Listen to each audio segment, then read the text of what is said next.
Hey, everybody.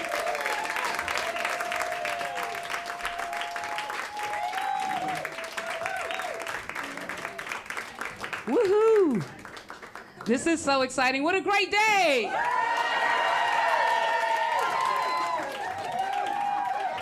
Such a cool day.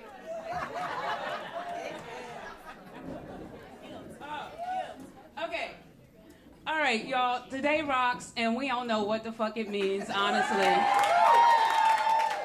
We're gonna still be on our mission and doing what we got to do, because no matter what, that is just what it's about from here until, just until.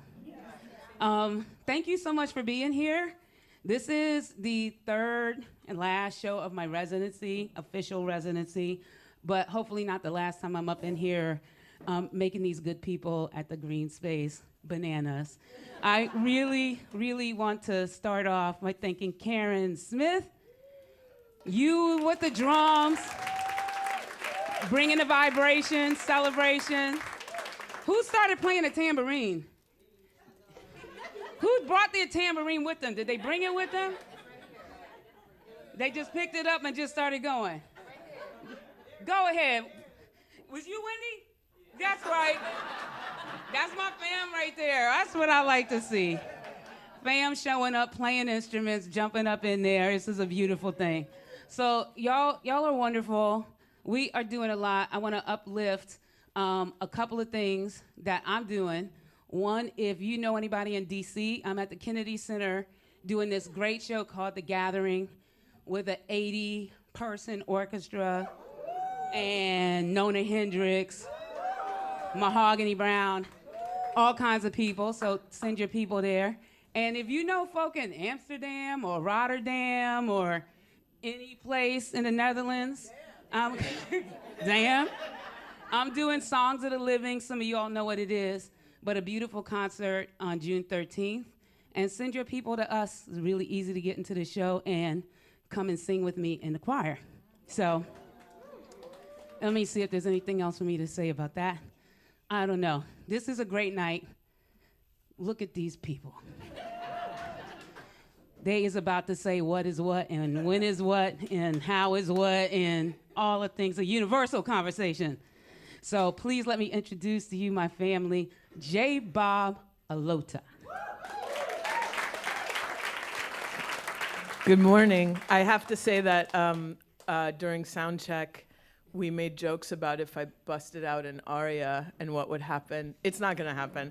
But there's something about a mic on a boom stand that makes me want to do stand-up comedy in this way that is like grossly inappropriate for this conversation, but I really want to do it.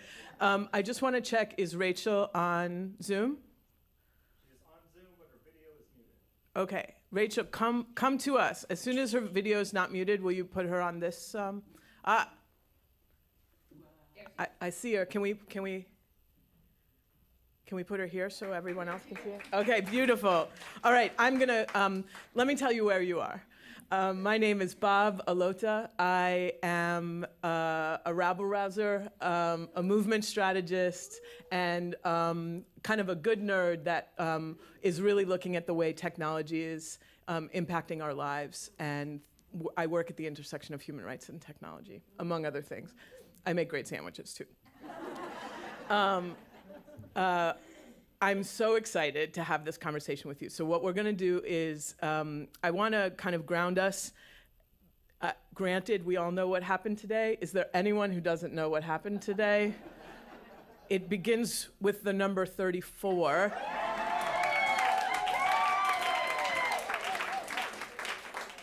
But really what this conversation is how bananas of an election cycle can it be that isn't the end of that story.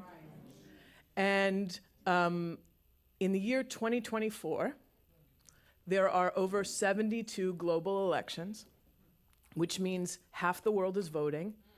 And in every supposed democracy, there's an election that will change the landscape of politics, geopolitics, for decades to come. That is now. That's where we're sitting. And so that's why we're having this conversation. And that's why we're having this conversation with exactly the people with whom we are having this conversation. So to my left is my dear friend, Chani Nicholas.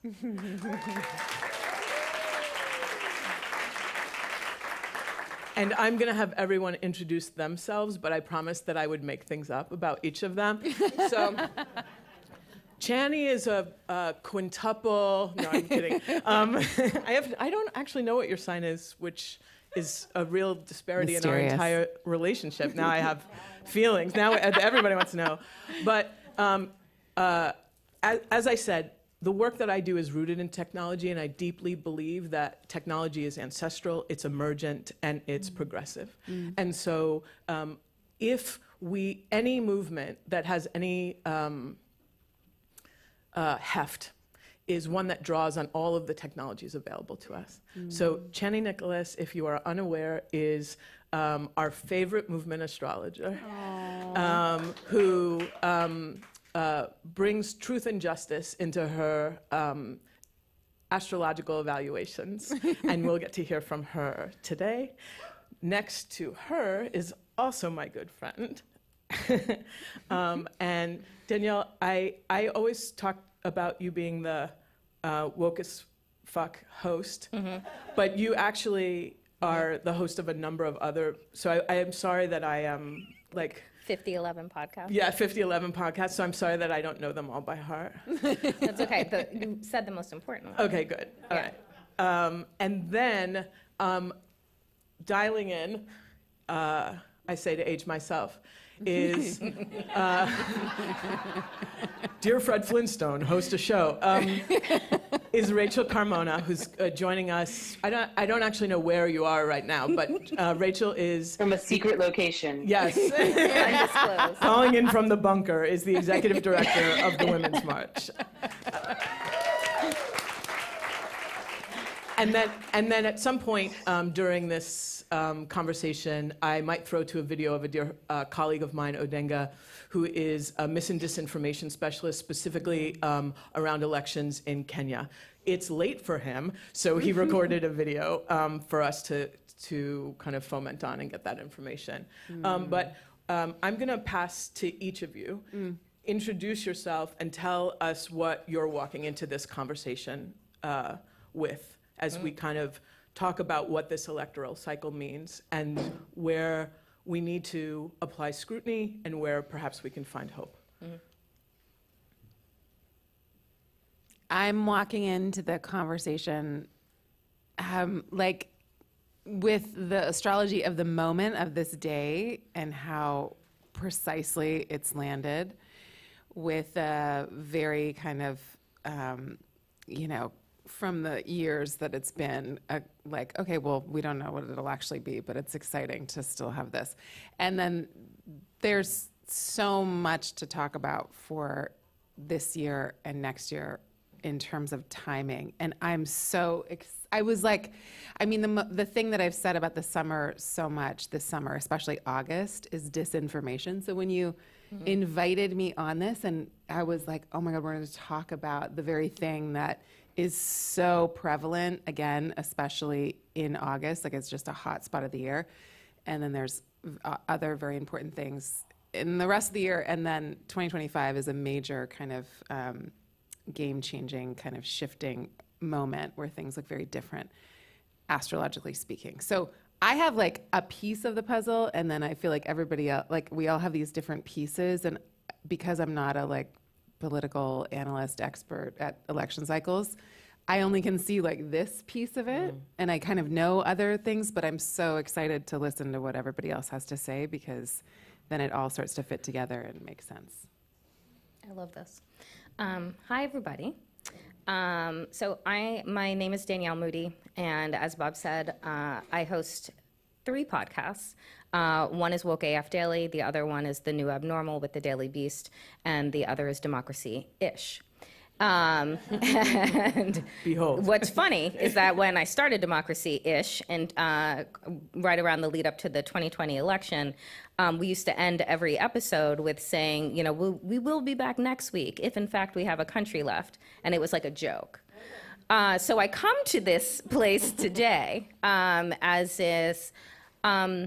with a lot of anxiety with a lot of deep concern. I've been in politics for my entire adult life, working on Capitol Hill as a lobbyist, working for think tanks and different nonprofit organizations, all with the idea of wanting to build up an educated citizenry that understood their power and their purpose and their voice.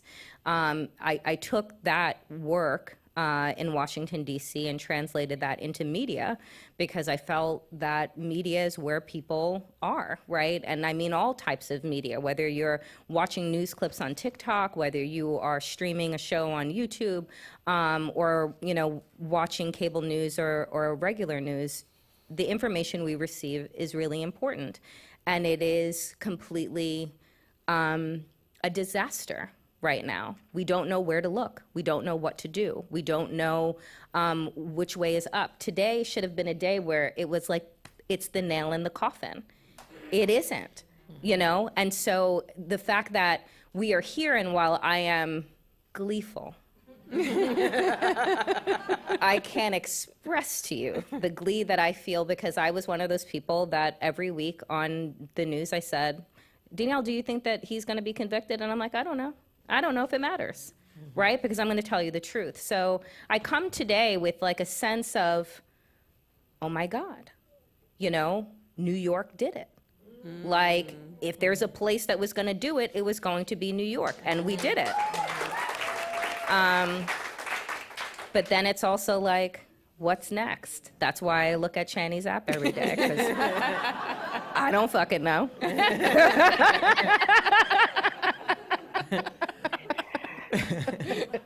Well, at least somebody. At least somebody does. Rachel, let's throw it to you. Tell us who you are and what you're walking in the room with.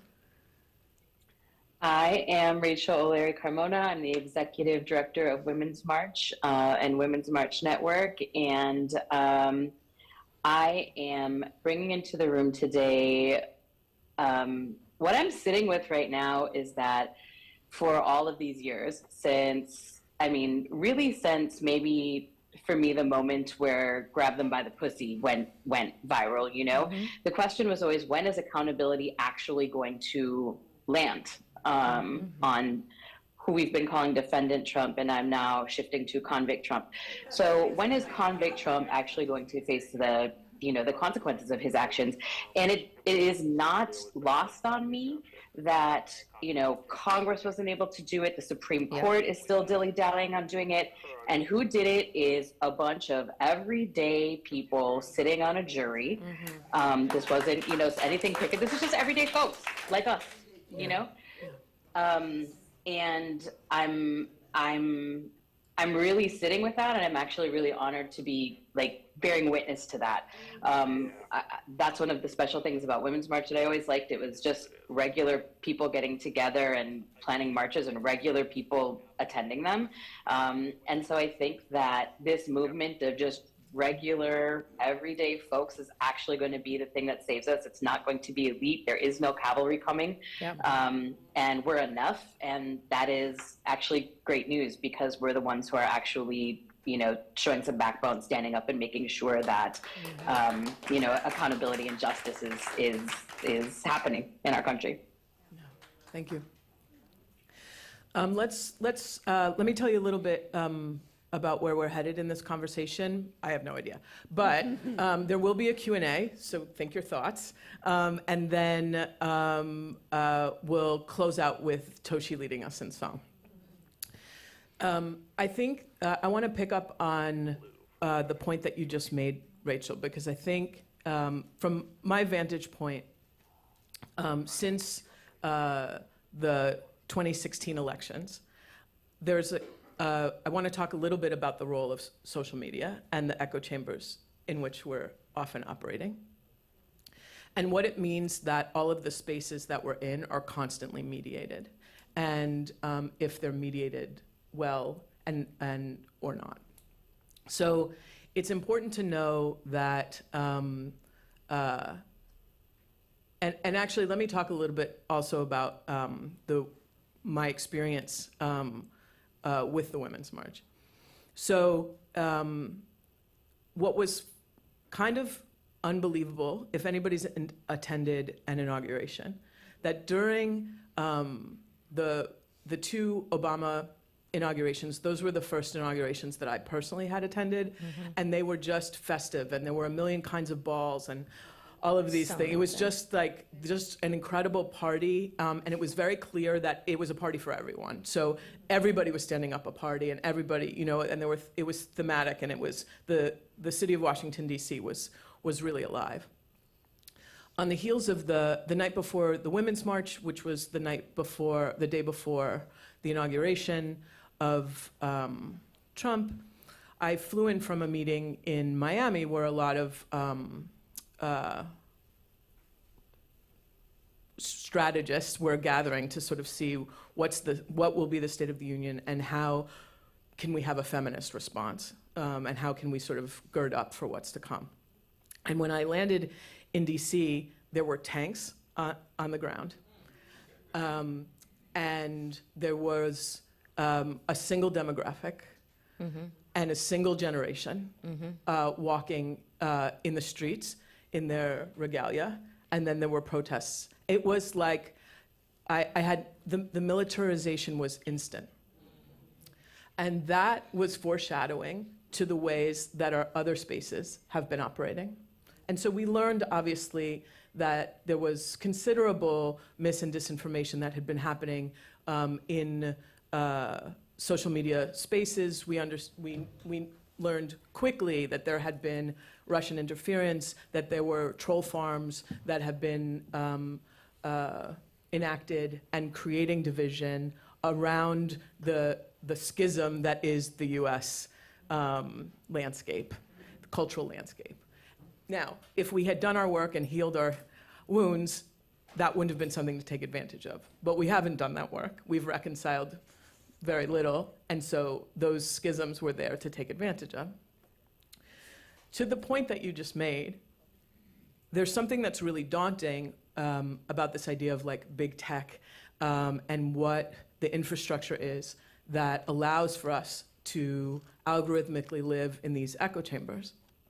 It's super important to know that those are funded strategies to create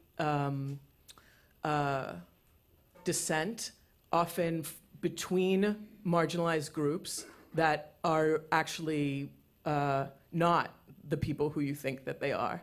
And the mechanism for monitoring those spaces is actually another kind of labor that has come into play. The good news is, and I think that this is really important, and I could nerd out on this for 4 hours, but I really respect that that's less interesting than everybody else. The good news is that any system that keeps us in a place we don't want to be is actually, we are the only people with the volition to make that system work. Any system is upheld by the people who uphold the system. And I think that's so, oh my God, I don't want to be on jury duty, and, right? But 12 people made a decision, right? And what is really important, and I think if you don't know, you don't actually know, that the Women's March is a state-by-state strategy, and it has the largest, today, the largest, the only word I can think of is conversion, and I don't mean it in that way, but the largest join the party rate, I can't think of what it is, of people who otherwise hadn't been activated before and are becoming activated. And they're doing it in their towns, in their neighborhoods, in their states locally. And so when we think about there being so many global elections, that can feel really overwhelming. But all of those global elections are just a number of local elections. And the systems that are inextricably linked and funded by the same people that would have us disbelieve one another. And they're absolutely connected. And we have the opportunity to also be connected. We can disconnect from those environments and we can connect to one another. And I think that's what's really important. And you should know that there's a rising labor movement in throughout, because we actually have it's an analog movement that has deep relevance in a digitally mediated world.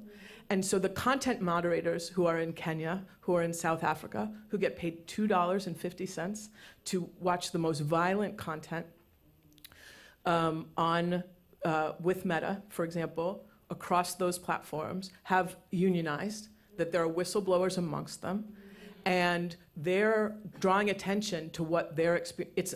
It's a rising labor movement that is dedicated to us having access, to real information, to be driven outside of an echo chamber, and to know the conditions that are, again, the systems of big tech feel like there's nothing that we can do, and it's people who are behind the scenes doing the hard labor, and it's people who are in front of the scenes organizing. And I think that that's in the skepticism that is so reasonable to have. It's really important to know that we are actually making choices every day, and that we have choices to make. Yeah. And so that's what I want to give to us in that, and sort of walk in the door with that. That's not to say it doesn't feel like a shit show, but what does it mean, and where can we enact our volition? Okay, shut up, Robert. So, Danielle, I want to ask you, how are you reconciling your experience, your skepticism, and did you ever consider yourself to be an optimist? Hold on. Okay, go ahead. Did I ever consider myself to be an optimist? I think what I say often is that I carry around a mustard seed of hope that can be planted, can be watered, and can grow, right? But oftentimes I think, and I appreciate the reminder that you just gave us, Bob, because the point of the distortion, the disinformation, and the distraction is to foment hopelessness. And hopelessness is the biggest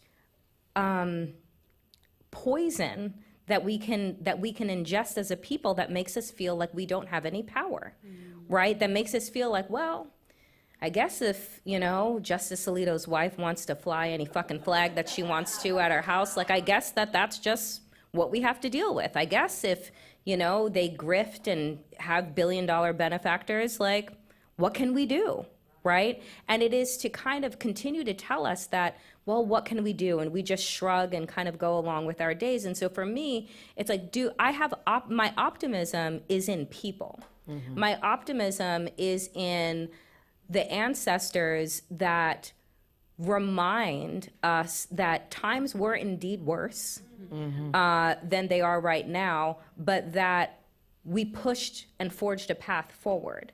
And so the optimism is that if we as a collective decide to unplug from these forces that were not created for us to connect, they were created for us to consume, right? To consume, one, like their content, but also the ads, to literally consume, right? So when Zuckerberg and others say, like, well, it was really about connecting with like your grandparents and your friends, and no, it's not. And it was never about that. It was always about consumption. So when we can opt out and say that our connection is better served with going to a march, our connection is better served with like connecting via a book club, that our connection is better served with us connecting in real life, where we can't be distracted, where we won't be distracted by the powers that be. That's what gives me hope and optimism,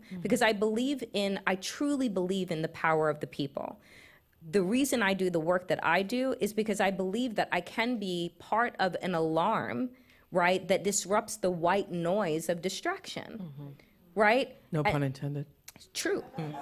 But like that all of the ways in which we look at ancestral clocks, right, that tell us, well, wait a minute, why did we stop looking at the moon and the ocean and the stars? Oh, because there was money to be made in the churches, right? Because there was oppression to be had inside of structures that were built for white men and white power, right? But when we listen to ourselves, to our bodies, and to the universe, it's like all of a sudden we're tapped in. The idea of social media has been about us tapping into what they want us to see and tapping out from ourselves. And I think that more that people recognize that now, I think that more people are, dare I say, woke, the more that they recognize that they have been bamboozled, they have been lied to, right? And now is the time of this great awakening that we're having. So that gives me hope. I feel a deep Chani segue in that last sentence. Did you see what I did there? Yeah, I see you. I want to just pull two things out from there to add on to something that you said. What we understand politically that we are experiencing is not just awfulness, it's a backlash. And you don't have a backlash if you don't have power. Come on. So that. Now, the business model for these platforms actually changed. So while maybe they were built on older models of consumption, actually the power and valuation comes from what we have, which is our data. So what that tells us is that that's also power that we can usurp. So it isn't just to ingest information, it's actually to stay there long enough to generate information. And while the business model currently extracts that from us, that is just a decision. That's regulation, that's a couple of laws, and that's in the same way that you could have a co-op to aggregate, there must be somebody here from the Park Slope Food Co-op, right? Yeah, there's multiple. Yeah, all right, right. That's saying we're not going to participate in this particular kind of consumption. We're going to have a cooperative economics and benefit the community. We can also do that with our data. And I just want to say that again, not to get too nerdy, but to say that what's important for us, I hope what we take the most away from here is there are systems that can be tweaked to redirect disparate flows of power. And that we wouldn't be experiencing this kind of a backlash if they didn't know we had it. And we need to know we have it. And Chani? Can I say something about your astrology? Yeah. I just like Bob's Aquarius rising. It's just out here. The years and years ago when we met, Chani did my chart, and we got on Skype because that's how long ago it was. And I think we were actually even in the same city, but I don't remember. But in any case, the first thing she said to me, I don't know if you remember this, was, "Are you okay?" when you saw my chart, you were like, "Oh, so not nice of me." Could your parents raise you?" And I was like, "No, no." So, yeah. All right, talk to us. Tell us where we're at. Just in general? I mean, pick a focus. I'm sure. Well, I don't know what farming our information means. I have so many questions for you, okay. So I need that. Yes. A deeper understanding of how we co-op our data. I also just want to say, segue, I do have an app which has been referred to here, which is your data remains absolutely private. Yes. We own our app 100%. We have no VC funding. We will never take $1, and we will never sell our app or its information. Yeah. And okay, so just to look at us in this moment, and then to think about, because so I've got like this moment right now, the planet of information, Mercury, and data, and accounting, and tallying things up and giving you the record. And just the microphone itself is making a conjunction, so it's sitting with, so they're vibing together, the planet Uranus, which is the planet of disruption and upheaval and breakthrough something. And so if you put the planet of like news and information with the planet of breakthroughs, usually it gives you some kind of like, oh, plot twist, shocking revelation, some kind of groundbreaking news. It just so happens that on July 15th, the same day that the RNC Yes. begins, Mars, the planet of war and aggression and violence and courage and valor and a lot of things, but energy and action, is also going to make the same conjunction with Uranus, which is like a hot spot in the year because it's so destabilizing. And to be honest, it's like having, a sword fight amidst an earthquake. It's not I wouldn't like say, oh, let's have a conference on that day, because it's a little upsetting.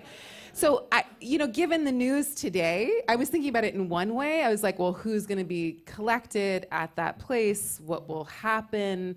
I mean, obviously, that's also just like a description of the signature to me of the people and the ideas that are collecting, given the Republican agenda for 2025. But now, given today's information, I don't know, maybe it'll be disruptive in a kind of different way, because the ruling is on July 11th. It's on July, the 11th. sentencing. The sentencing. Sorry, Yep. so the sentencing. And so that's also kind of folded into that. So it's like there's a reoccurring theme between now and this date and July 15th and kind of that week. So I find that really interesting. And then the other piece, I mean, I don't want to take up too much time because I could talk forever, but the other really moment of astrology is happening between like August 14th and August, 20th, and the DNC starts on the 19th of August. So the reason why, the July astrology piece is very disruptive because of the two planets coming together. And then what's going to happen is Mars is going to move into Gemini. Just stay with me. Do you remember what happened when that Rocket Man took over Twitter? Yes. Yes. So we had like a meltdown, right? Yes. Yeah. Literally. It was funny, but it was also a fucking disaster, Yeah. politically speaking, and in terms of like organizing and stuff. And there's a lot of different ways that cookie crumbles. But that's one of the things I just want us to think about. Mars is returning back into Gemini. So that was when Mars was retrograding through Gemini. Mars is, again, the planet of aggression, anger, action, Gemini is a sign of communication. And it's like a mixed kind of situation. And it's a bit of a clown and a joker and like a wild card, because everything kind of goes. This is the next time that Mars is moving back into Gemini since then. So that's kind of like a prototype the last time it was there. It's not going to be retrograde, but it's this first time that it's coming back. And it's going to be sitting with Jupiter that amps everything up and makes everything really big. And they're both going to square Saturn, which is like a hard stop and a bit of a collision course. So if you were planning a successful DNC, I don't know if I would choose those dates. And the planet that rules the Gemini piece of it is Mercury, and Mercury will be retrograde at that time. Oh, for the love of God. And everything's in what we call mutable signs, which in traditional astrology is called double-bodied. So there's two of everything, and everything is a both and nothing is one thing. So everything is mixed. And Saturn is in Pisces, so the structure is really wobbly, and Jupiter is in Gemini, which blows up information, and then Mars gets in there, and God knows what Mars is going to say, and then Jupiter's going to amplify the message. Mercury is retrograde, so it's going to be very mixed, and Mercury is also in another mutable sign, Virgo. So all that to say, it's a mess, it's a disaster, but we know one thing is that as it stands now, who's running in the party is a disaster. So it's very descriptive of the situation. There's no, if these two people run, which I don't know if that's I don't know what November, it feels like a very long time, and also tomorrow, but we have no idea what's gonna happen between now and then. Yeah. But these two people feel very uncertain, very really, is that who's actually gonna make it to the finish line? I'm not sure, but we also know that that what is being planned, as I hear, is that there will be a mass protest at the DNC. Yes. The likes of which people are saying we haven't seen since '68. Right. Yes. Which is the last time we had, please stay with me, eclipses in Libra and not the last time, but during that time we had eclipses in Libra and Aries, which is what we had. We had an eclipse for the first time in Libra on October 14th. And it just so happened to be the same eclipse cycle as what was happening in 68. So all of the stuff that we're hearing about 68 specifically, so when the student uprisings happened and all of that, those were the same eclipses. They were under the same eclipses as that we are under now. And so that added in with the mess of the summer, the mess of August, I just think that there's an opening. I think it's okay that it's a mess. Because that's it's just descriptive of where we are. Yeah. Right? It's not, there's no person to pin our hopes on. And I think that has to be okay for us. And I love what everyone is saying about the fact that we have power. And I think what this moment, the world over, and again, especially the students of this country and the world, have so beautifully solidified for us, which is what Jupiter made a conjunction with Uranus and also the eclipses. But they solidified for us that uprising of that swelling of our humanity. And it was like the soul of the world came forward and it was revealed again. And I've just had, some kind of hope that I haven't had in a very long time.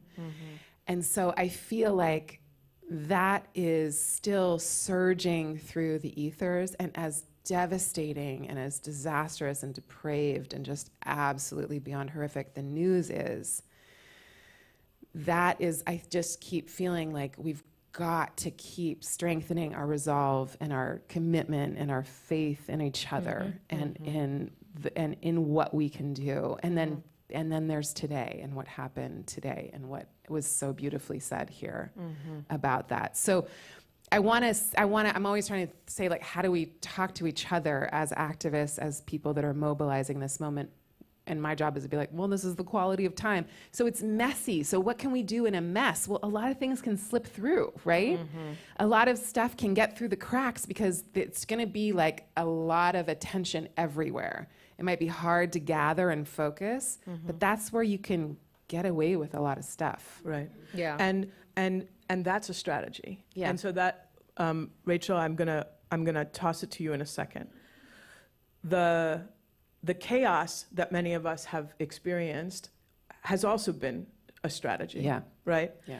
And so the attack on information, right, in the House Judiciary, right, there are a number of legislative attempts to squash researchers who are doing research about technology and research about platforms. A lot of kinds of scrutiny around intellectualism. Again, a playbook we've all seen before. But what's important, and what you just said, which I feel is so thrilling, and you can tell me if it's because I have a planet in Meow, is I love Bob's astrology. is that we will respond no matter what. Even if we hide under our covers, it's a response. What does it mean to respond in either synchronicity or strategically? And so you showed us where we're sitting positionally. We understand we're also in a constellation of elections around the world, which is to say the world is deeply examining its relationship with supposed democracy. And the tenuousness of democracy is the tenuousness of this relationship, Democracy is only how do we agree to be in place with one another under what rules and in what right relationship. That's what a democracy is, right? And so, to call a messy thing messy isn't a bad thing. It's the denial of its messiness that has gotten us here in the first place. So we know what the stars are. We know we understand the constellation of politics. What does a ground game look like today, Rachel? I think the first thing is that we have to really sit with where we are as a country and what has happened just since the last election. I mean, 2020 happened, and everybody said that well, let me even back up. Everybody said that 2016 was the most important election of our lifetimes. And then again in 2018, it was the most important election of our lifetimes. And then in 2020, it was the most important election of our lifetimes. And then now in 2024, it's the same thing. And here's the thing, that was all true. Each one of those was true. And so I think that we need to reckon with the idea of, you know, an escalated and interlocking challenges that we can't, that, you know, a lot of people have been saying, oh, you know, we have to practice intersectional feminism. We can't, none of us are free until we're all free. And what the universe has been doing, I think, is demonstrating that for us increasingly in real time. And so we are at a real nexus and a point of choice. The world is choosing, you know, and we have to choose what kind of people we're going to be and how we're going to be in relationship with each other. And what does ground game look like? I mean, I think it looks different in different places. But what I will say is that I think that if we approach this from a policy standpoint, or from a standpoint even of politics, we're going to lose. Like, most people don't dwell in politics. Most people don't wake up and say, you know what, neoliberalism, I have to get that boot off my neck. Most people, I did yesterday, but it felt so weird, so I stopped doing it. I stopped. It was awkward. It was like, it gave me the ick. But, you know, people are waking up worrying about, how do I fill my gas tank up? My sister just called me and said, you know, the car blew a tire again. I don't know what I can do about it. You know, somebody might take a pregnancy test today and find out that they are pregnant at a time that they can't expand their family or don't want to. And no one is really thinking about the politics of those things. No one wakes up and says, like, hey, I really need this Green New Deal when the panhandle of Texas is burning, or when we're in you know, Houston has been hit by the second tornado in a week. So I think that what we have to do is actually be much clearer. You hit what you aim for in life. And, you know, we all heard Project 2025 and the 1,000 pages of strategy that our opposition has put out there in order to crush just about every movement that has made any of the progress, you know, that has drawn the backlash that you've been describing, Bob.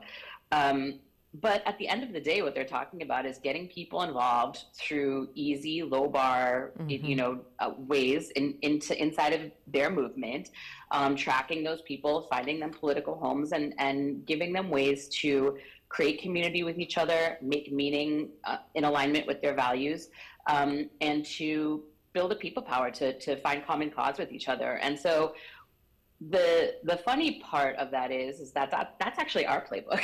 Like, that's the playbook we've been running for a really long time. But somewhere along the line, I think that we became convinced that being the smartest people in the room was, you know, the way forward. And I don't know if any of y'all have ever gotten stuck at a party talking to the smartest person in the room, but it fucking sucks. It's like you go out to a date, they start ordering in French, and you're like, oh shit. You know, like, I think that what we have to do is make a political goal. So I'm not saying to abandon politics. We're very lucky in our senior, in our advisors at Women's March, and one of them is Barbara Smith, who I'm going to call into every room that I'm in. And she tells me all the time, when I wrote the word identity politics, I never thought that we would run with identity and leave the politics on the floor. And I'm not saying that we can't, we choose, right? The point is that we can't. But I also don't think that politics is about a 10-point strategy. It's not a 10-point policy platform. It's not this and that. It's about something that walks and talks and is relevant to people in their daily lives, and something that is so clear, such a beacon, not just of hope, but of joy. Because our movements, I mean, I don't think I'm telling any, secret society, secret school secrets, that our movements have become pretty joyless. And it's like unfun, to be involved. And so, like, how can we create a space that is so fucking irresistible? Like, when you're with us, you sleep better, you eat better, you drink better, you pray better, you have better sex. Like, all that shit over there sucks. How do we become the party of a life that is so irresistible that people can't help but to be with us? And I think that when we run that ground game, obviously that looks different, but it's about being clear about our political goals It's about clear about being our tactics to get there. It's about clear about the way that we communicate and the demands that we have to make of the people, and who are the people that we make those demands of, who can give us what we want, how to create the leverage to get there, and how do we build the people power in and amongst ourselves to not just win, but to protect those wins over time, so that in 2026, we're not heading into the most important election that we've ever had in our lives for the 8th time in a row. Yeah. So that's my not Cliff Notes answer, but happy to expound on any of those pieces. Let's talk about you not explicitly, but you bring up the issue of time. Right? What does it mean to actually commit to having a visceral experience with each other, to be present, and to have a long game, right? And I think that that's that kind of, and part of the way to have a long game is to know that you're not alone. That my line is extended by knowing I'm here with you. My time gets extended by knowing that we're connected. I fly like 200,000 miles a year. If we happen to be connected on Facebook, you've likely given me woo. I meet with activists and technologists around the world who are interested in moving movements forward. What I am so clear about, and I've been doing this for over a decade, what I am so clear about is there's so many more of us than them. But if we don't know there are so many more of us than them, then my attention span, my sense of self, my sense of hopefulness, my sense of interconnectedness is limited. And that's the biggest misinformation of all, honestly. You can tell me an idea. I may be swayed or not swayed. It's the fact that I have this deep irony of the borderlessness of the internet, and that I could have a myopic view as a result of it, is a really profound thing. And I'm not giving up a platform. I'm not giving up technology. What I want us to do is think about technology differently, and to recognize the technology that we've been and decide what our liberation technologies are. So I think what feels so exciting. Could you? And you can make them up because nobody really knows the answer. But could you give us some numbers, like the amount of people who get involved, the amount of people who are activated, at the state level and the local level, nationally? I think it's really important to know. Like, you could think the Women's March happened once and not know that it's actually one of the most popular aggregate of women and non-binary and gender non-conforming folks who want to be activated locally. You wouldn't know that. I found it out, right? And I'm arguably a little bit tapped in. So could you just give us some numbers so we can be thoughtful about who we're sitting in rooms with at the same time? Yes. Over our, and granted, our information is imperfect because we will find Women's March, events or chapters that are not actually even on our maps or in any of our data systems. And so all of this is a caveat to say that we began as a decentralized movement. We still organize with a decentralized network model, which means that we are not a chapter model. We actively discourage things moving through a central node for our kind of buy or leave or anything like that. We give people the skills and tools to move on their own, and then we want them to do that. And that's how we achieve the scale that we achieve. So since Women's March's inception, we have organized somewhere between 15 to 20,000 actions with an average of about 200 people per action. Some of them are much larger than that at 10 to 20, 10 to 10,000 people. The DC actions get as large as 40 to 50,000 people. Los Angeles does too. And in those actions, people always ask me, well, what does that mean? So does that mean that the movement is that big? And the instrument that our actions are the best thing at judging is actually not how many people are in movement, because Women's March is not trying to absorb all of those people. We're not big enough, and it's also just not how movements are built, right? But what we're trying to do is get them involved and then to move them into our partner organizations to find a political home. So the best instrument, the best way to think about Women's March is how many people are new to movement. So each one of those 15,000 actions that have happened, 200 people each, 80% of those, and this number has been consistent over the course of our lifetime, so since 2017, 80% of both the organizers and the attendees are new. So we are a large on-ramp into movement where people are getting their first kind of experience, because it's very, as a seasoned organizer, it's very tempting to say, well, to be honest, where the fuck were you? You know what I mean? And that's part of the discipline of hope, I think, to say that actually we don't have the luxury, and it's not how you build a movement to turn away from a moment where somebody becomes radicalized, where somebody wants to join the movement. You actually have to welcome with open arms and have a really deep commitment to political education and moving folks. Like our opposition, when you go to the Republican Party, they're not like, well, on a scale of 1 to 10, how racist are you? Because only the 5s and up come over here. No, if you're a little bit racist, they're like, we'll get you to 10 by the end of the year. Trust, That's right. And so we have to be that serious. We have to be that focused. Right. We have to say, listen, we may not agree on every single thing, but we're going to get you there. And so we're going to get you in. And if you're going to go and you're going to have your Princess Leia, sign, and you're going to turn up to the march, then you're going to get a follow-up, maybe not even from us, maybe from the people that you went with. And to us, it really doesn't matter. We are not trying to build a brand.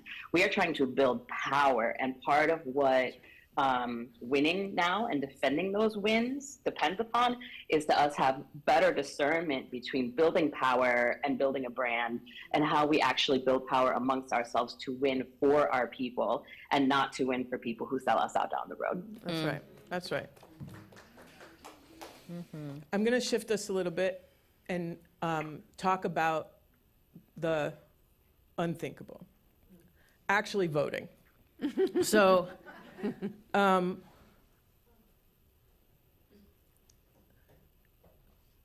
want to actually dispel something that I've been hearing a lot. So a lot of people who are like, I can't vote Democrat in this election because I cannot support what this administration is doing. Yeah.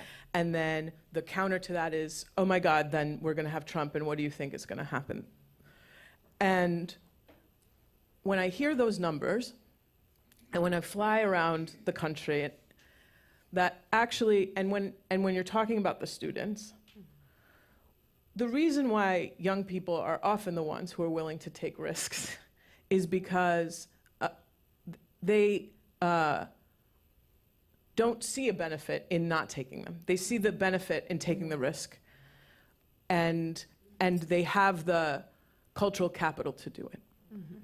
And so I think, to your point of we don't all have to agree, and in fact, if we all tried to agree on anything other than the fact that we're sitting in this room right now, it would become a hot, holy mess, right?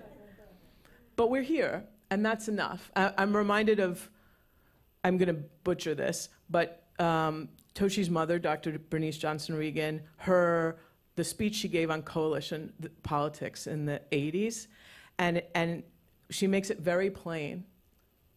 And I'm paraphrasing so terribly, so if I get struck by lightning, we all know why.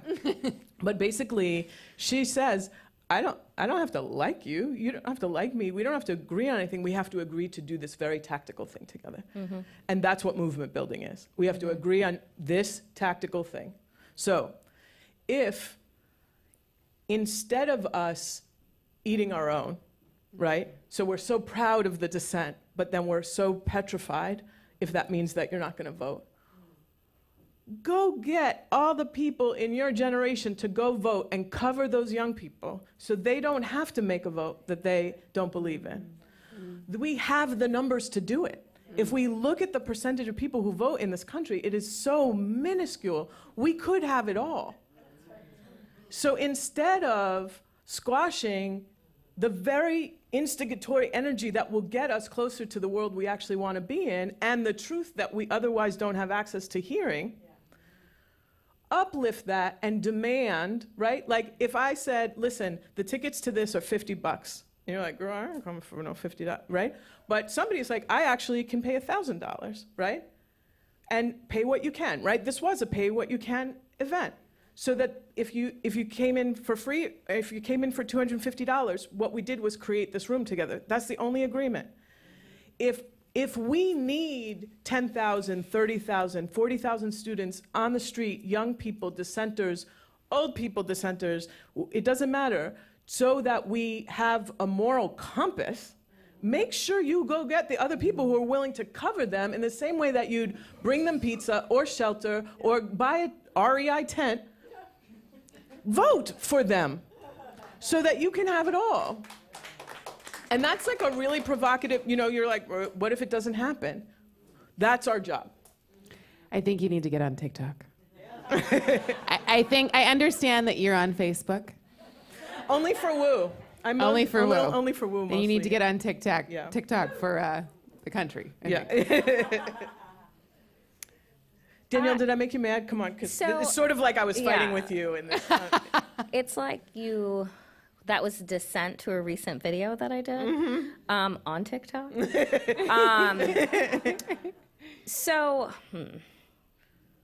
I'm of multiple minds on this issue. And I think here's my like deep core thing, which is that I am so disgusted and so angry and so beside myself with this administration. Yes. That I never, let me just say that Joe Biden in 2020 was not my first or fifth choice, right? And so I say that because then when I post videos like the ones that I did last week, where I say, I don't want this to be the fuck around and find out election, actually. Right. I really don't. Because I've looked at Project 2025. I've seen the 900+ page plan, right? I know that they have 20,000 operatives that are ready to infiltrate every agency that you can imagine on day one. This is not going to be the Trump 1.0 show that we saw in 2016 that we laughed at and we said, how many chiefs of staff did he have? How many secretaries of defense did he have? How many of this did he have? No. This is Jurassic Park politics right now. The first one, where they tested the fences, right, and realized where the weak spots were. They ate all of those people, right? Their political careers are done by Liz Cheney, by, Millen, by Milley, by all of these people, by Romney, right? The supposed, middle of the ground Republican, they're gone.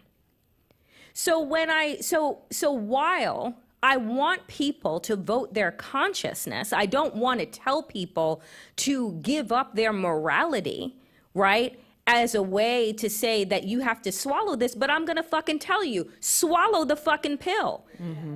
I really will, because I'm not sure that everybody that can cover them is going to show up. I don't disagree with you. I honestly, I don't know. But what I do know, folks, when I speak to the experts on fascism, when I speak to the experts on dictatorship that are like, ooh, so you know how you think that you all are going to be able to just turn it around and this is all gonna go away? It's not, right? And so when you have 20,000 people who one of the first questions that they answered was, do you think that Trump won the 2020 election? All they have to do is say, yes.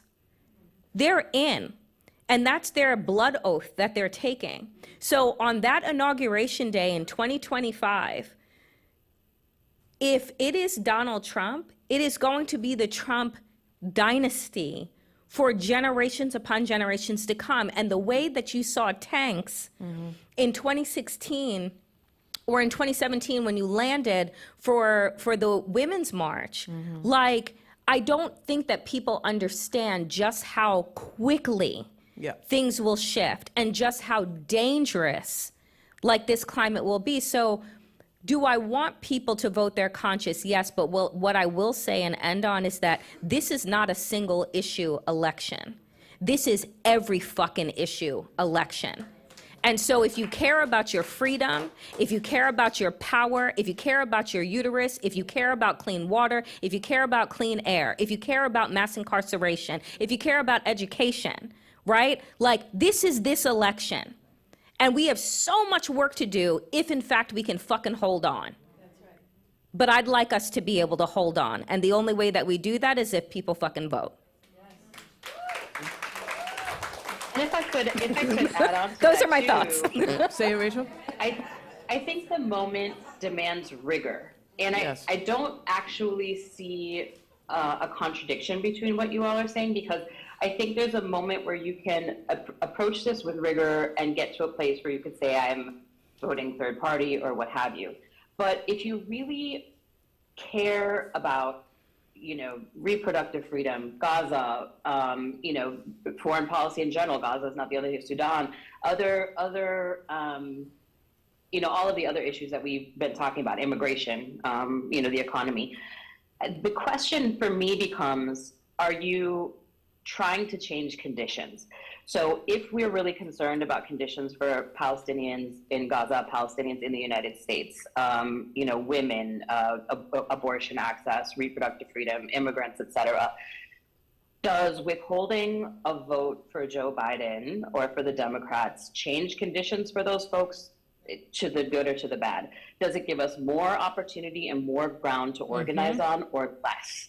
And I think that the choice becomes very clear, because if we're talking about withholding a vote from the Biden administration because of the ways in which it has fallen short of our expectations, and I think, I share that analysis, as a punishment, I think that's different than approaching it with a really rigorous, analysis and saying, I'm doing this because it's going to give me a better chance to change conditions for the folks that I advocate for, that I care for and love in my community and my perspective. So for me, it's not an either or, but I do think that it demands a level of pushing past some of the places that, we've gotten, the vote blue no matter who is insufficient in this political moment. Yeah. The conditions have changed.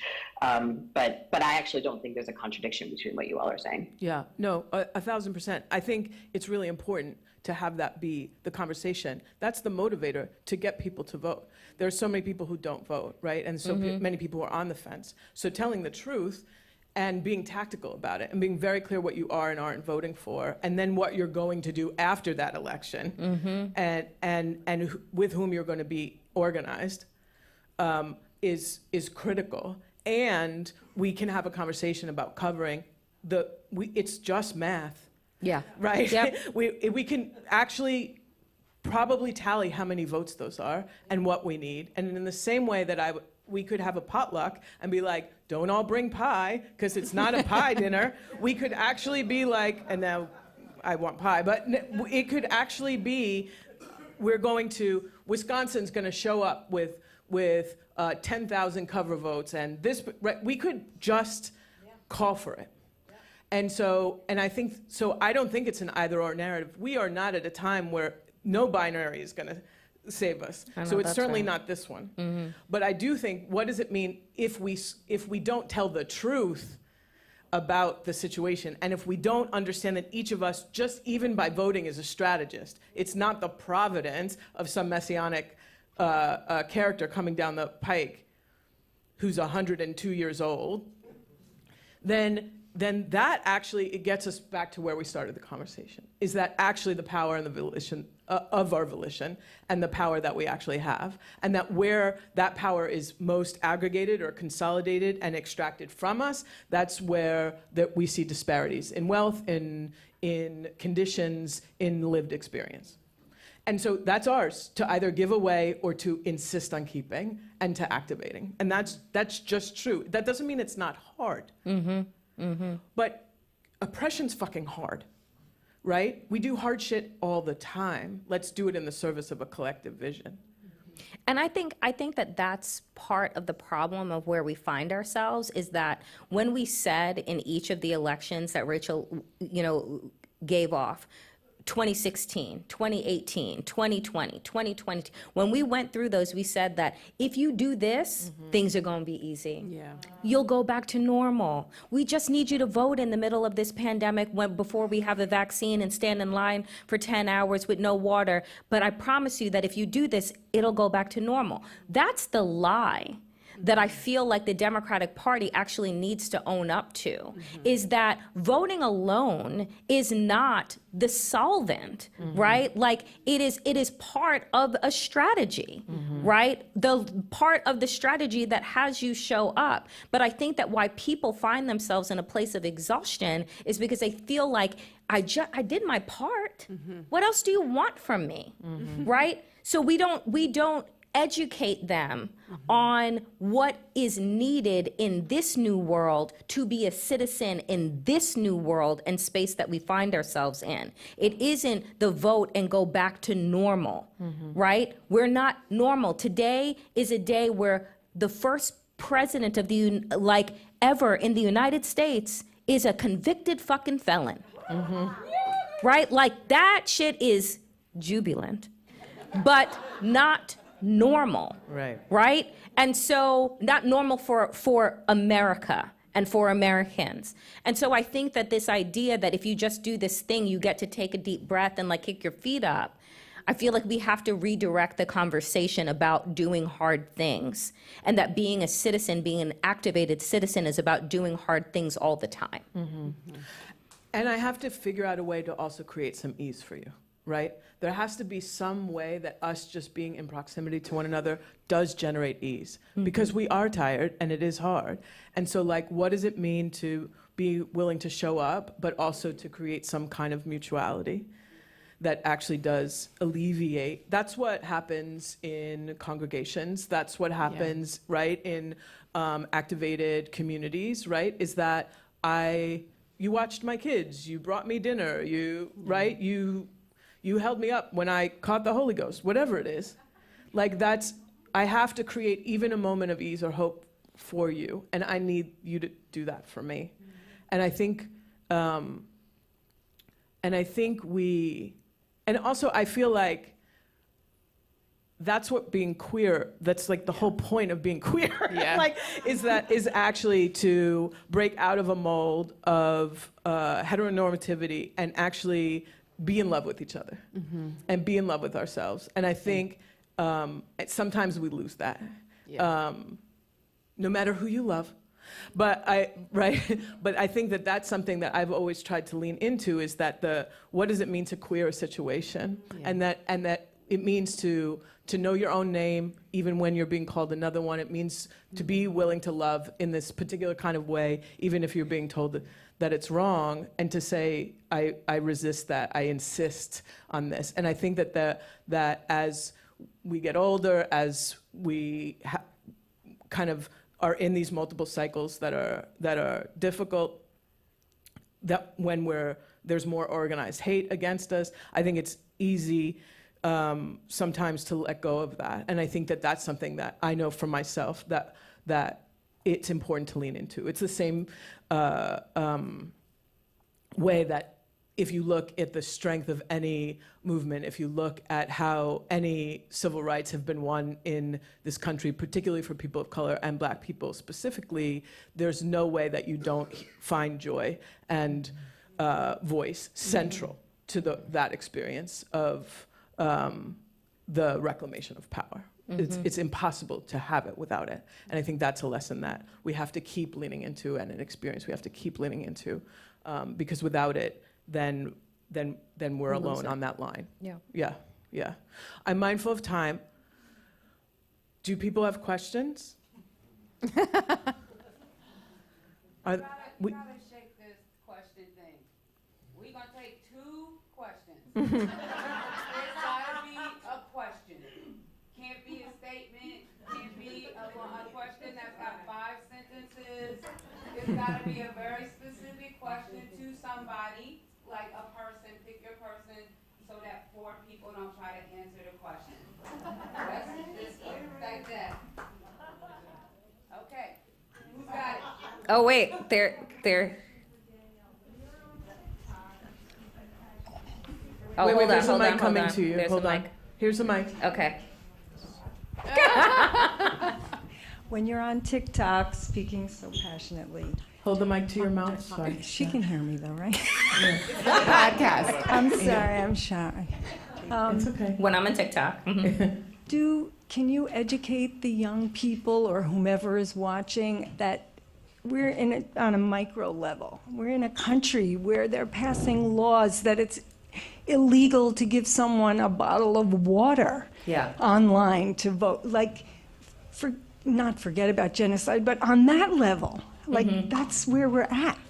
Yeah. Like, and then it just goes further. Do you know what I mean? It's Yes, so awful. I do. And I'll reiterate the question, which is, on just the basic level, when I'm doing videos, can it be about like the laws that are being passed that are giving, that are taking away our freedoms, like giving people a bottle of water in line? I want us to understand that Generation Z, they got it. Yes. Like they genuinely get it, right? Like I watched a commencement speech, which is being suppressed right now, algorithmically, of the Harvard commencement, the one of the commencement speakers, and yes, and just listening to the things that they have lived through over the past 4 years, and like I'm thinking, like, I am decades older than you, and your high school graduation until now has been traumatic. And they have continued to show up and show us ourselves. And so I don't go on these platforms to educate them, right? I go on to just say, like, we see you and we have failed you, right? But like they know what they're doing. Yeah. Right? It's always been the youth that knows what they're doing. They know what's right. They know that it's crazy that they pay $80,000 a year to go to a school that took away their freedom of speech. Give me back my fucking money. Right? Like, so it is, I want us to have a lot more. What gives me faith, Yes. what gives me actual hope is that generation. Because I've never seen anyone weather the kind of storms that were people made, that they have weathered, and shown such integrity and such insight and such foresight, right? And such vulnerability than this generation. So I have faith in them, right? And they give me the faith to say, you know what? Let me sit in this space, say what I can say, and do what I can do, and offer to people that, yes, while this horrific genocide is happening, Florida just turned back their abortion from 15 weeks to 6 weeks. Louisiana just passed a law that will criminalize you for leaving the state. Alabama just passed a law that said you can't use IVF. Like this place because it's all happening, right? But they see it. So I want us to have faith that they know that they know what they know. I want to pass it over to Toshi, and so I'm going to take that prompt. Chani, what's giving you faith, and what do you want to leave us with? Oh, God.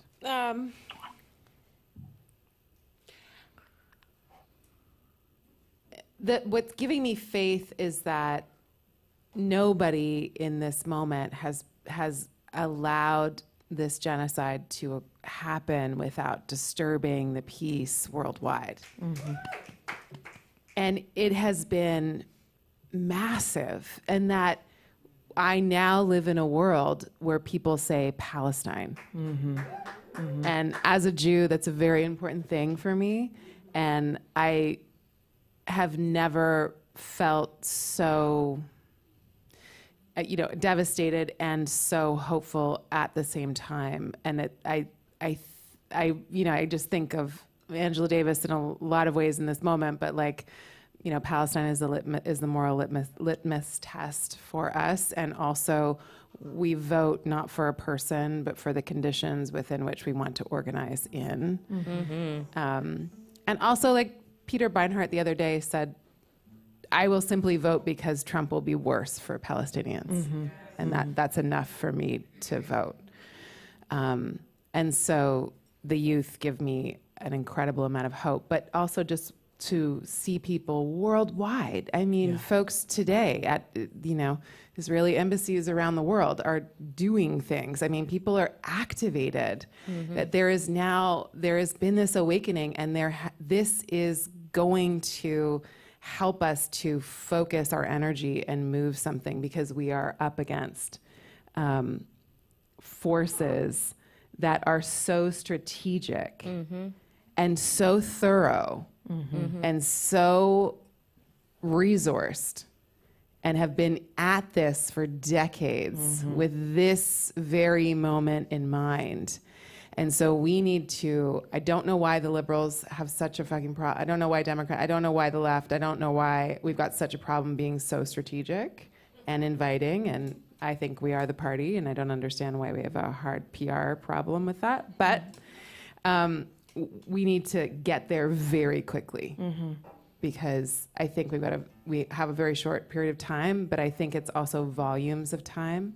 And things change like that right now because of social media, because of tech. Yeah. And I believe in the power of that, and I believe in our ability to make it through this moment. Thank you. Rachel, what's giving you faith? Like maybe a month ago, we went to sleep, but everything was business as usual at Women's March, and we woke up and someone had posted on TikTok that women should strike on June 24th, and there were 100 marches on our open source map the next day. So the youth give me faith. Betting, every time I have to lay a bet, I lay a bet on feminists, and I haven't lost yet. That gives me faith. Gladys and the Orcas are back active again. That gives me faith.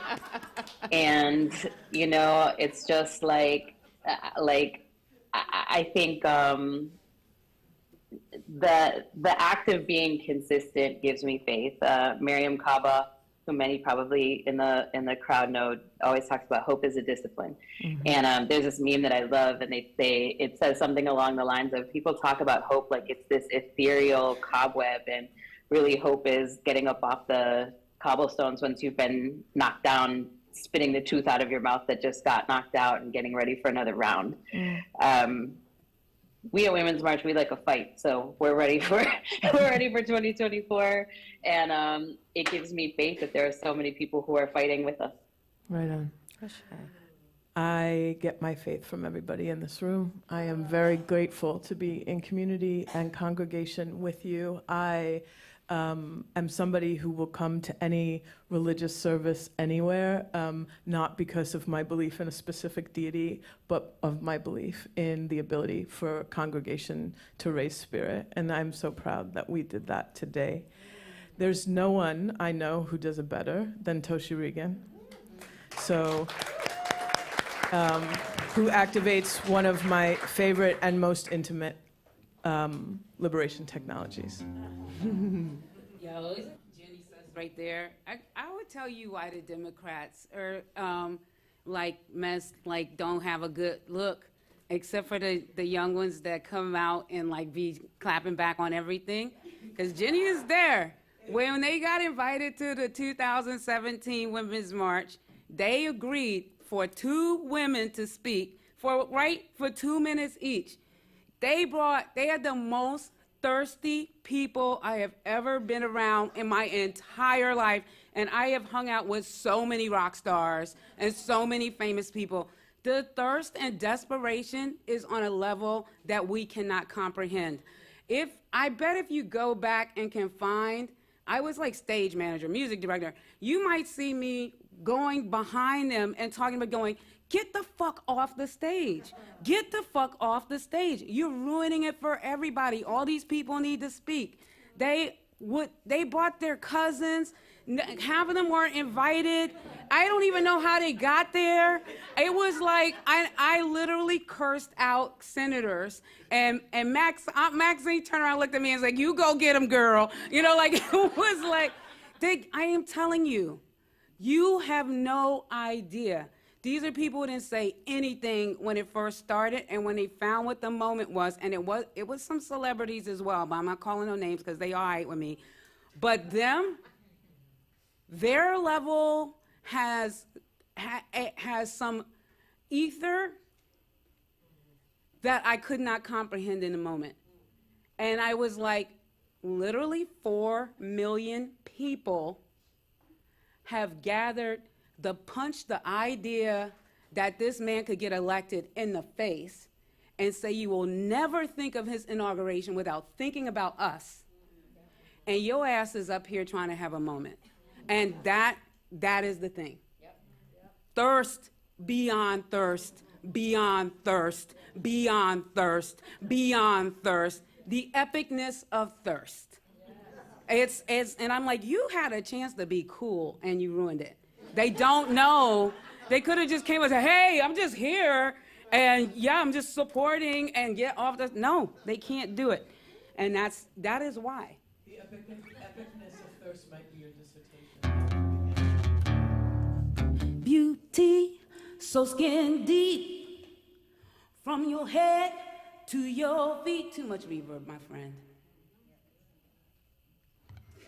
Beauty, thank you, so skin deep, from your head to your feet. Useless mind, no self-control. A body with no soul. Your shit ain't unique. Skin crawl just to hear you speak. Won't let you have what you seek. I tear you down before you creep. I say, liar, cheater, taker, keeper, fucking sneaking, trouble seeking, violence lover, undercover, all for nothing, good for nothing, insecure, warmonger, slave owner, gun tote, wanna be starting something, son of a I don't know. Beauty, so skin deep, from your head to your feet. A useless mind, no, you're supposed to pat your feet there. A body with no soul. I seen your kind before. You drove your crooked car to my door. And take my money for your game. Got no resistance, got no shame. Bureaucratic nation grabber, backstabber, wanna have all, you can't have all. Virus making, gold taking, awful last, smiling lie, no right, deviant, selfish, spirit stifling, dream wrecker, hypocrite in God's name. Tick, tick, tick, tick, tick, tock, tick, tick, tick, tick, tick, tock. Tick, tick, tick, tick, tock, tick, tick, tick, tick, tick, tock, tock. Tick, tick, tick, tick, tick, tock, tick, tick, tick, tick, tick, tock. Tick, tick, tick, tick, tock, tick, tick, tick, tick, tick, tock, tock. Beauty, so skin deep, it's a lot of words, from your head to your feet. Useless mind, no self-control. A body with no soul. What you want me to do, what they do to me, should I do to you? A lie to your face, I hate on you 'cause of your race. Liar, cheater, taker, keeper, fucking sneaking, trouble seeking, violence lover, undercover, all for nothing, good for nothing. Yeah, yeah, yeah, yeah. Insecure, warmonger, slave owner, gun tote, wanna be starting something, son of a I don't know.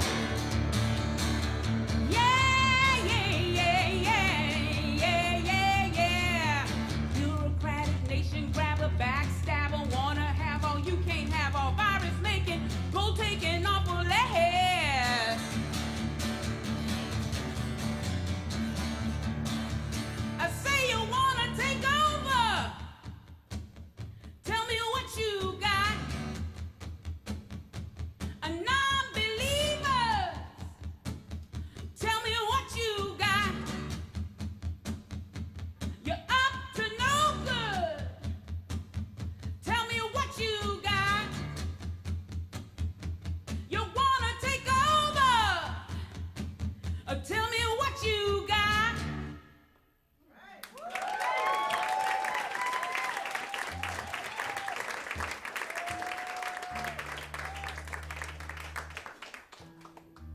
The song technology is really, to me, it's like when you figure out like what the stars are, is the way the song technology, especially the way my ancestors used them, crossing the big water and being in impossible states of being and having to navigate existence in a way that made no sense to them. And then to be in intergenerational relationships because you was with all ages of people, and then you were giving birth to people, and you was a lot of times working on the land, and so you having relationships with all kinds of elements of life against your will, and having, you know, horrible things happen to you. I think we have a hard time choosing somebody because of that. I think it's impossible to really have an understanding of, oh, there's somebody that could help you. It happened really a long time. It happened such a long time. Octavia, which is like her year 2024, is the reason why I call this residency Now That We're Here. Because she really understood something about that transportation of time, and that she had Lauren Oya Alamina find answers like in plants. Earthseed. This is how the plants do it, because ain't no fucking humans. And she had some kind of faith, though, in humans maybe being able to do very simple things, which I've really heard a lot tonight. Like, I won't kill you, I won't steal from you, and I'll watch your back. And there's none of the complexity of relationships that people are trying to find in the dialogue. It's just like, let's do that. And the other thing, what Danielle, everybody's saying, this is the end of an era, 2024. And we're in the beginning of this new era. I don't really know, Chani, but you could tell me. We're in the beginning of this new era, and she knew it. Octavia knew this when she was doing her research, probably in the 80s and early 90s, that she picked this. And she has the election, she has all of the things in it. She has the government willing to put everybody on the street. She has them slavery. She has them forgetting about the climate. She has everything. So you don't really have to like do too much to really understand where you are, because you just know where you are. You really do. And at the end of the day, if so many of us are on a path that leads us into refugee crisis all over the world, which has been happening, she also brings up, has been happening over and over again for a really long time, like slavery in America. That is the familiar, and we are the ones we've been waiting for. And I think, like, in order to do the work that I heard everybody ask us to do, you have to break up with empire. Because empire is the only thing making you think there's like a good white man to vote for president. It's only that. And it's the only thing making you go, well, if I can't find a good one, I'm not voting. That's empire. Like, that is empire. It literally is. So if you break up, and I think everybody else is hurt and feels like they're disrespecting their ancestors. So we really, what everybody's saying is, hold on. This is a song my mom sang a lot when I was growing up. And my mom was very young when she walked out of Albany State during the Civil Rights Movement. And I just read about the Albany March. And I know Greene Space people, we going way over, and just have a little bit more grace with me. So if you Google Albany State March, you will see people write about failure. Martin Luther King even says it wasn't good. If you look at Wikipedia, and again, you really do have to break up with empire. Because my mom got a scholarship to go to Albany State. She's the first person in her family to get a scholarship. All of my grandparents, all their kids went to college. They had 8 kids. They all went there. My grandparents on my mom's side they were not wealthy. I don't even know how they did it. I'm like, wait, tell me the story again. They bought land from black people. We still have 2 acres of that land in my family. So the idea of failure is just non-existent, right? So it's only a failure if you are on the clock of what white people think civil rights marches look like and what they should do. Then I'm like, that's not right. So I know that my mom and the homecoming queen, her best friend, Annette, walked out of school. And I know they led a march, and I know that my dad, before he was my dad, was there, Cordell Reagan, I think with Charles Sherrod. And I think the thing that media had gotten used to was that Martin Luther King comes and these other things happen, you know? But those things didn't happen. But all of these kids got arrested. And my mom talks about it as one of the safest places she ever was. And that it informed something in her being that she never let go of. And it guided the rest of her life. And it's the great Ella Baker. I hear people being so worried about young people, but Ella Baker made all of the other civil rights places understand, institutions, that they were not going to be in charge of young people. And that's why you got the Student Nonviolent Coordinating Committee. And that they were going to do something that the people who had, like, not even that long, but established leaders were not going to do. I also hear this conversation about nonviolence versus, like, I don't know what, but like a put down of a nonviolent movement. And it makes me think that people really do not understand that I am not a nonviolent person. And then my mom said, were we nonviolent? And everybody goes, yes. And she's like, no, we're not. You know, we're not. You know, we got guns and shit. Like, we ain't nonviolent. You know, but we did understand we didn't have enough to have a violent war. And we did understand that a strategy to reflect what the possibilities could be to the rest of the planet added value to the conversation. We did understand that there was a way that the US was walking around and telling everybody else that they were horrific and that they were doing terrible things and acting like they weren't, spraying people with fire hoses and sicking dogs on them and blowing them up on Christmas Day and doing horrible things themselves, just like now. So the song is called Guide My Feet While I Run This Race. So it sounds simple, but it's hard.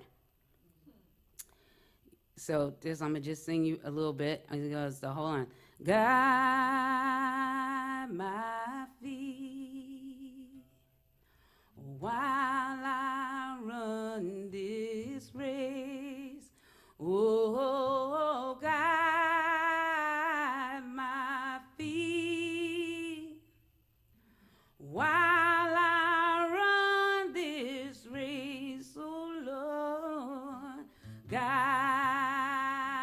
my feet while I run this race, 'cause I don't want to run this race in vain. I did like a very straight version of this song, 'cause I'm hoping you will come up in here with me. Yeah, Lord to me could be your Lord, like, you know, whatever Lord you have. But Lord for me has always been the universe.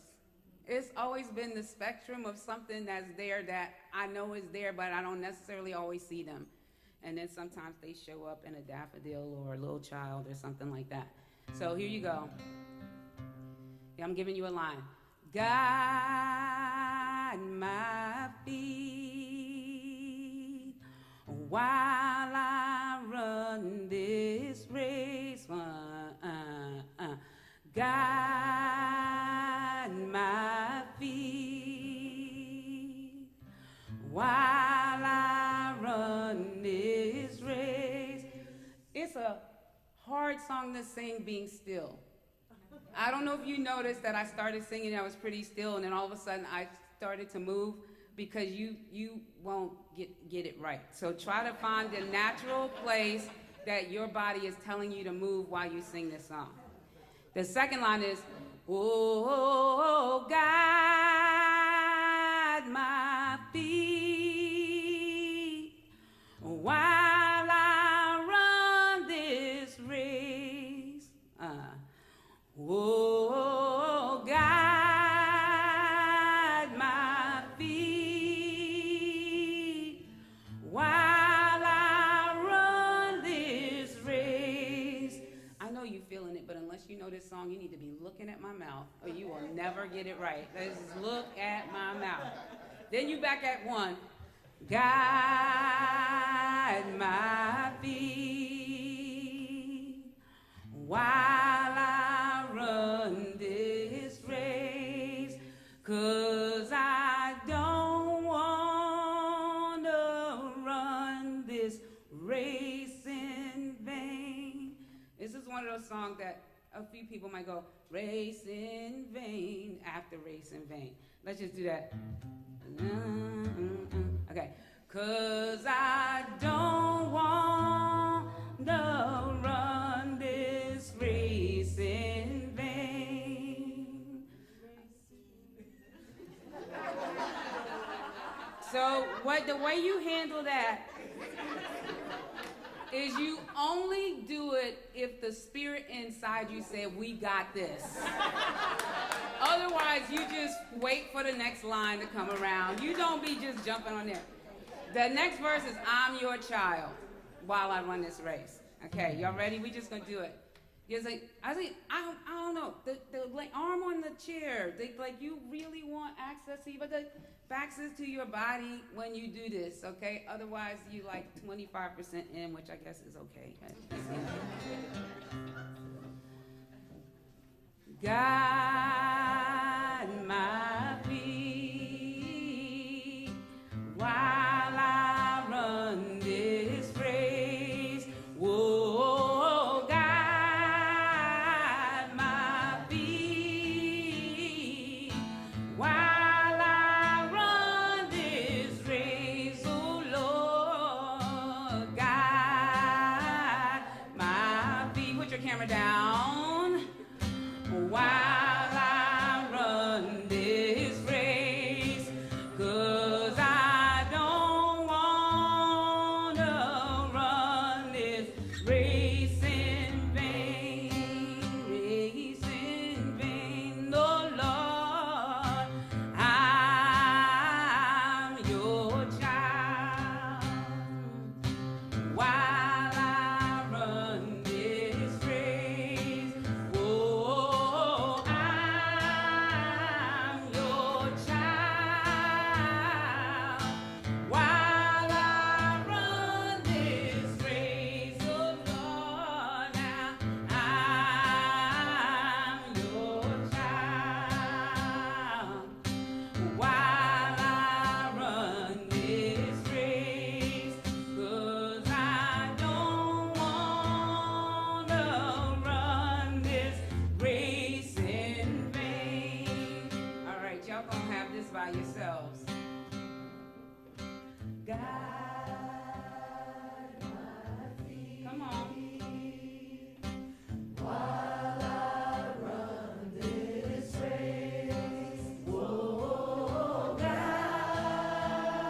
my feet. You good? While I run this race, oh, now guide my feet. While I run this race, 'cause I don't want to run this race in vain. All right, y'all straighten it all the way out. One more time.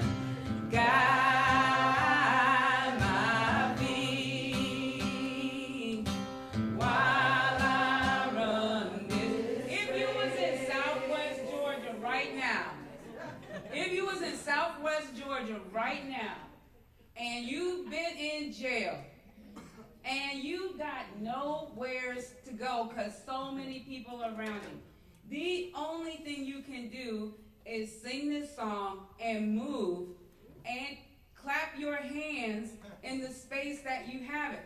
So song technology is actually an activation of your body and spirit. Y'all is giving me beautiful. We feel very comfortable about everything that's going on in the world right now. We feel safe, we feel secure. Toshi has had this great residency, and all these people have come up on the stage every night and said, shit is about to go down. And Toshi's singing us this song with Ella Baker, Fannie Lou Hamer, and people 100 years before them been singing in order to establish an energy that is endless. Endless. So if you sing it without incorporating your spirit, and I don't care if you know the words, I don't care if you're unsure about the melody, but if you don't take something of yourself into this song, it is not being sung. You just heard, you're being sweet and cute and trying not to, be like on TV, not doing something. But what everybody in this residency is asking people to do is not be regular. Not sit back in the comfort of empire, infrastructure. Every opportunity, be the other person that you know you are. And you looking at the young people because they already are doing it. And then you worry about them and say, how can we help them to vote? No. You. I'm doing this one more time. And my mom always counted on the 1 and the 3 on this song. I never understood it. Y'all know what counting on the 1 and 3? It's really literally what white people do all the time. They would never count on the 2 and the 4, so they would go ding, ding, ding, ding, ding, ding, ding, ding, ding, ding, or like that. But my mom would go, oh Lord, God, my feet, right? You don't have to do that, I don't care. But you need to understand the whole entire universe of your body is available for you to use. And I'm asking you not to resist. One more verse. Oh Lord, guide my feet while I run this race. Oh, guide my feet while I run this race. Oh Lord, guide my feet while I run this race. 'Cause I don't wanna run this race in vain, race in vain.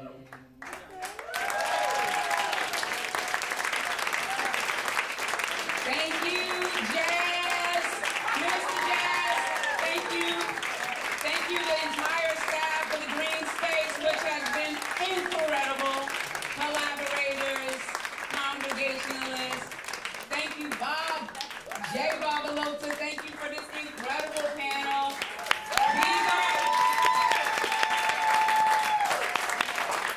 Even if you didn't come to every one of the residency episodes are on YouTube, and they're incredible. They all are. Please share them with your friends. Go look at them. Do everything. But I'm really grateful for y'all. I'm grateful for y'all. I'm grateful. I'm just grateful. Get home safely. Thank you, Toshi. Thank you, Rachel.